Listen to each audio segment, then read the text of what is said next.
এরা কি কয় সুন্নত নামাজ লাগে না, আর ফরজ নামাজও জান্না শুননা যদি না পড়ছেন এদি গুমের কারণে না ফিরা তাহলে এটা কাজা করবেন, জান্না শুননা না ফিরা তাহলে কাজা করানো লাগতো না। এটা একটা গাঞ্জা কুড়ি যুক্তি। ফাওনাদারের ফাওনা দিতে ভুল হইয়া গেলে গা বুইল্লা না দিলে দেওয়ান লাগবো, আর জান্না না দিলে দেওয়ান লাগতো না। এটা সুযুক্তি না কুযুক্তি না গাঞ্জা কুড়ি যুক্তি। এটা কুযুক্তি কইলে কুযুক্তির অপমান হয়, এটা একটা গাঞ্জা কুড়ি যুক্তি। একটা হইল নামাজ রোজা এবাদত বন্দেগি, এইগুলি তো আমাদের কাছে আল্লাহর পাওনা। দৈনিক 5 বেলার নামাজ আমাদের কাছে আল্লাহর পাওনা কিনা? নামাজটা টাইমলি পড়লে আল্লাহর পাওনা দেওয়া হয় না, না পড়লে? পড়লে। অগত্যা যদি কেউ 5 বেলার নামাজটা সময় মতে পড়তে না পারে, ইচ্ছায় হোক অনিচ্ছায় হোক, আল্লাহর পাওনা দিল না বাকি রইল? বাকি রইল। আল্লাহ পাক রব্বুল আলামিন দয়া করে তার উপর পরবর্তীতে পরিশোধ করার ব্যবস্থা রাখছে, এটার নাম কাজা। নামাজটা আমি সময় মতে পড়তে পারলাম না, সময় গেল গা পরে পড়লাম, এই পড়াটার নাম কাজা। পরবর্তীতে আমি আল্লাহর পাওনা পরিশোধ করে দিলাম। আমাদের বর্তমান সমাজে এমন কিছু চরমপন্থী ভ্রান্ত মতবাদী মুসলমানের আবির্ভাব হয়েছে, যারা বলে যে ঘুমের মধ্যে নামাজের সময় পার হইয়া গেলে গা এই আল্লাহর এই ভাবনাটা ঘুম ভাঙলে পরে দেওয়ান লাগবো, কারণ ঘুমের মধ্যে নামাজের সময় পার হইয়া গেছে নিজের ইচ্ছায় না অনিচ্ছায়, এইটা আল্লাহর দিয়া পরিশোধ করন লাগবো সময় গেলে গাও। আর অতীত জীবনে ইচ্ছাকৃতভাবে যেসব নামাজ পড়ছে না, এই ফাওনাগুলি আর দেওয়ান লাগতো না। কেতনা বড় গান্দা মস্ত হইলে এমন কথা বলতে পারে? আপনার যে ভাওনাটা আমার কাছে রইল আমার অনিচ্ছায়, এইটা যদি দেওয়ান লাগে, যেই ভাওনাটা ইচ্ছা করে দিছি না সেটা দেওয়ান লাগতো না, না আরো আগে দেওয়ানের কথা? যেটা আরো আগে দেওয়ানের কথা কয় এটা দেওয়ান লাগতো না। এটা কি সুস্থ মস্তিষ্কদের কথা না ফসা মস্তিষ্কওয়ালাদের কথা? এই দলটার নাম হইল লামাযহাবী। লামাযহাবীরা কয় ঘুমের মধ্যে গেছে গা ফজরের নামাজের টাইম, ঘুম বাংলে ভরে ফিরালো, সময় মতো আল্লাহর পাওনাটা দিতে পারছে না, ইচ্ছায় না অনিচ্ছায়? অনিচ্ছায় যে এই পাওনাটা দিতে পারছে না এটা কয় দিয়া দাও। আর ইচ্ছা করে অতীত জীবনে যত নামাজ পড়ছে না কয় এইগুলি দেওয়া লাগবে না। কাণ্ডজ্ঞানের কথা না কাণ্ডজ্ঞানহীনের কথা?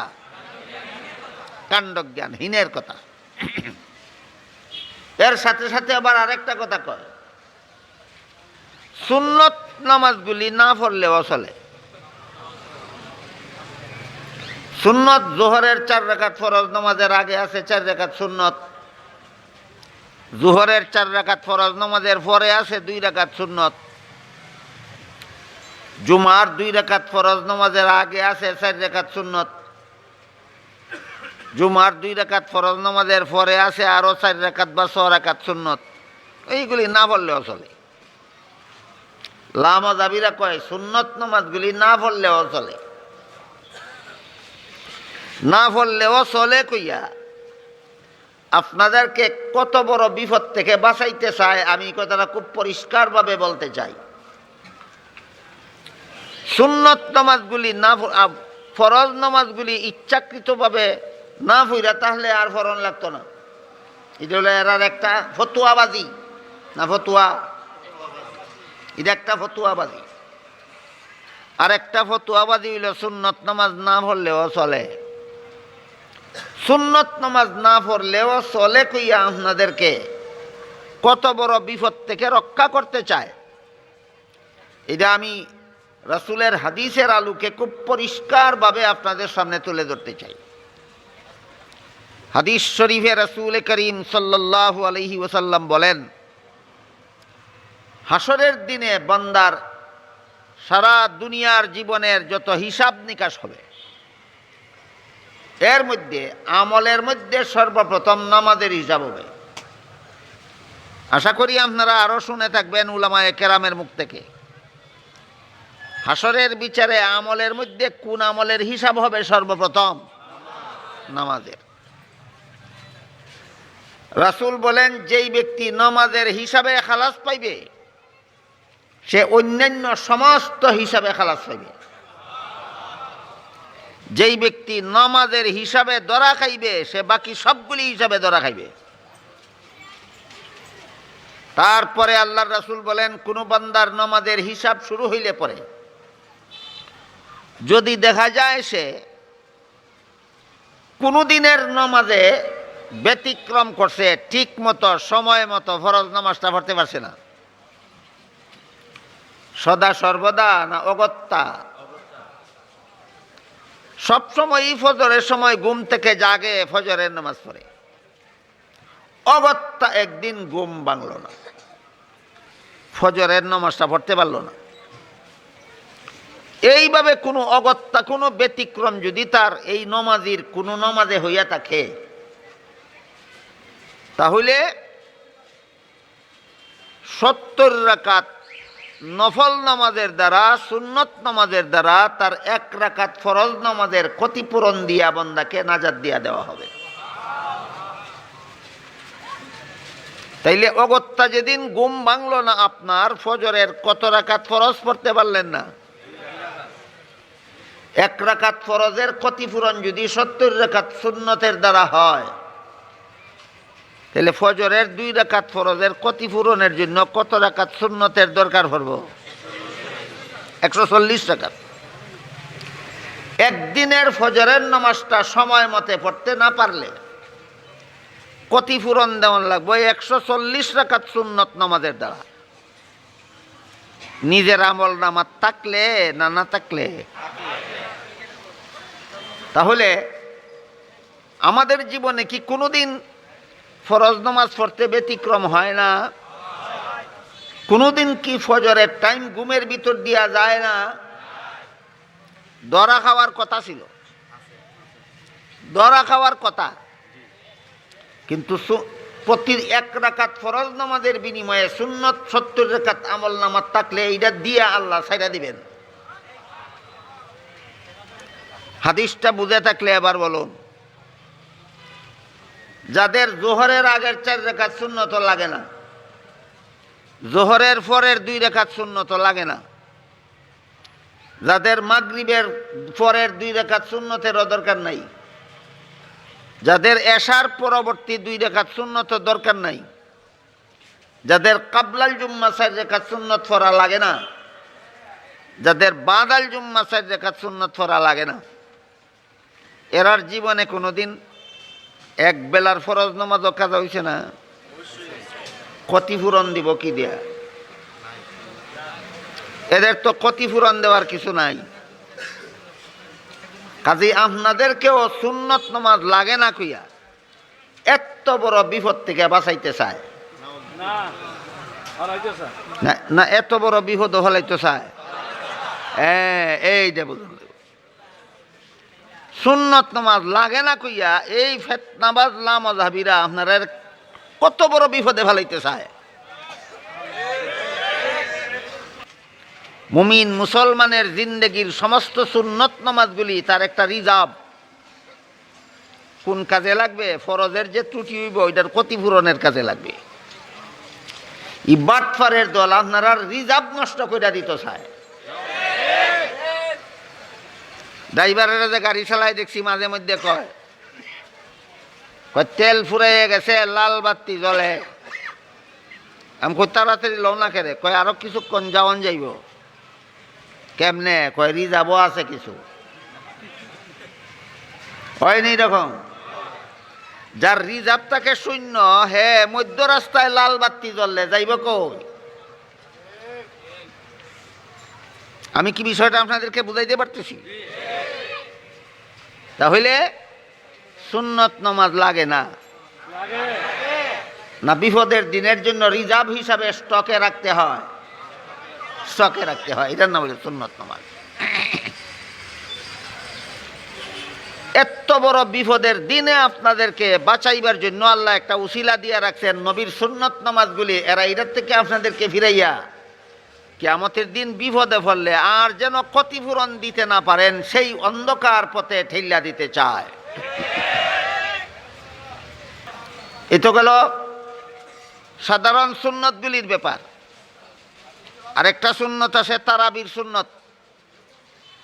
তারাবির নামাজটাও সুন্নত। হাদিস শরীফে রাসূল করিম সাল্লাল্লাহু আলাইহি ওয়াসাল্লাম বলেন, রমজান মাসের দিনের বেলা রোজা রাখা আল্লাহ তোমাদের জন্য ফরজ করেছেন, আর রাতের বেলায় তারাবির নামাজ পড়া আমি রাসূল তোমাদের জন্য সুন্নত করেছি।